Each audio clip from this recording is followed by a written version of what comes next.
magbabasketball ata si Idol. Nice! Ito nga pala isa sa pinakamaganda namin sa Predental. Ngayong araw nga pala, ipapasok na naman tayo sa trabaho. At nandito na nga pala ako sa Matimbo. At biglang at huwag tayo mag-overtake ng alanganin mga idol. Tayong kaibigan lang, hindi tayo nagdudunong-dunungan para safe tayong lahat. At nandito na nga pala ako sa Bulacan. Ay, dadaan.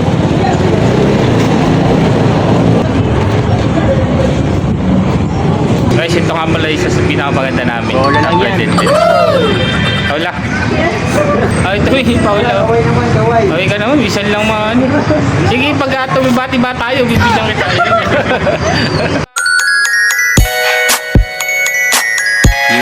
Guys, ito nga pala si Boss Alvin. Masipag to. Ayun o.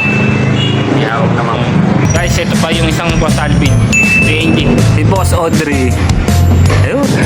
Para, alas lang. Mga tropa natin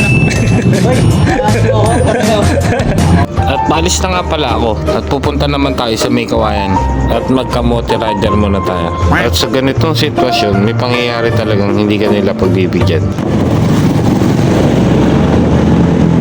Kaya ride safe mga idol. Chill ride lang tayo. At mukhang magbabasketball pa ata si Idol. Wala na daw oras kaya buzzer beater na. Kaya ipapasok ko na ang bola. Ito na boss, ishoot mo na.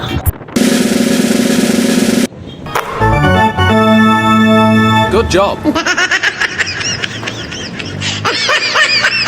At marami din kamote ang nadidisgrasya sa ganito dahil may biglang lumalabas, lalo na kung mabilis ka. At tayo na maliligo, titingin din tayo at dapat sa ganyan sitwasyon nakaminor ka lang kasi blind spot yan.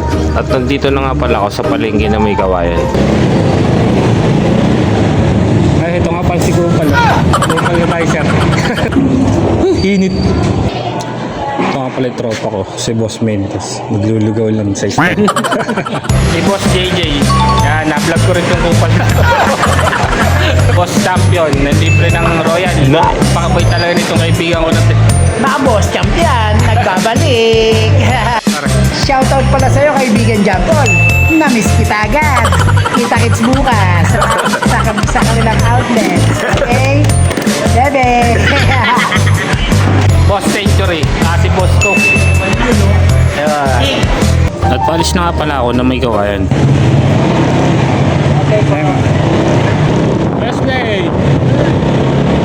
At nandito na nga pala ako sa SM. At comment na lang kayo sa baba kung saan lugar ito. Hindi ko kasi kabisado ito.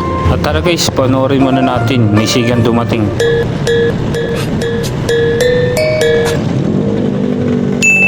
Ginagawa mo?